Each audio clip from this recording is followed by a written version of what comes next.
Hello everyone, আমি ডাঙ্কি বইটা দেখার পর একটাই কথা বলতে পারি, রাজকুমার হিরানি, শাহরুখ খানকে জবানি আর অডিয়েন্সকে নিকাল গই কাহা কাহা সে পানি। यार এই বইটা দেখার পর আপনি কি করবেন ধারণার বাইরে। কারণ এই বইটা যখন এরা যখন কাঁদবে আপনিও তখন কাঁদবেন, যখন হাসবে আপনিও হাসবেন। আর অ্যাকশন সিকোয়েন্সগুলো ইমোশনাল টাচ দিয়ে এত সুন্দরভাবে প্রেজেন্ট করেছে না রাজকুমার স্যার, তো সেলুট আপনাকে। তো এই বইটা শুধু শাহরুখ খান স্যারের বই নয়, এই বইটা বিকি কৌশল স্যারেরও অ্যাক্টিং পুরো লাজবাব। আমি একটা জিনিস কনফার্ম, এই বইটার মধ্যে শাহরুখ খান স্যার আর বিকি কৌশলের অ্যাক্টিং দেখে আপনাদের সব থেকে বেস্ট পারফরমেন্স লাগবে এনাদের লাইফে, আমি গ্যারেন্টি দিয়ে বলতে পারি।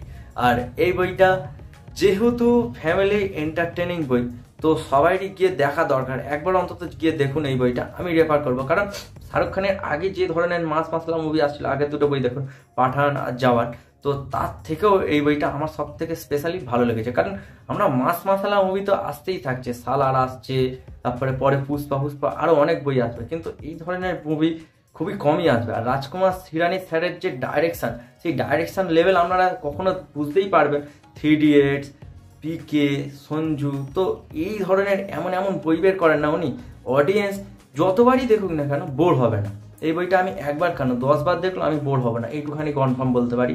তো থিয়েটারে যান, আপনারা গিয়ে দেখুন। আর বইটা স্টোরি টেলিংও ভালো। হ্যাঁ, একটা জিনিস আমার খুবই খারাপ লাগলো, বিকি কৌশল স্যারের যদি অ্যাক্টিংটা আরও যদি বেশি হতো আমার খুব ভালো লাগতো, কারণ ওনার রোলটা খুবই কম দিয়েছে। তো এই বইটাকে আমি 5/4.5 রেটিং দেবো। আর এই বইটার মধ্যে শুধু শাহরুখ খান স্যার, বিকি কৌশলও নেই, তাপসী পান্নু আছে, আরও দুজন ক্যারেক্টার আছে। আর রাজকুমার হিরানি স্যারের বইতে বাবান ভাই থাকবে না এটা হতে পারে, তো উনিও আছে, ওনার প্রেজেন্টও খুব ভালো।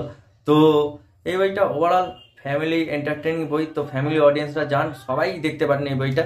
আর ভিডিও ভালো লাগলে অবশ্যই একটা লাইক করবেন। আর দেখাচ্ছে নতুন ভিডিওতে, চলুন টাটা।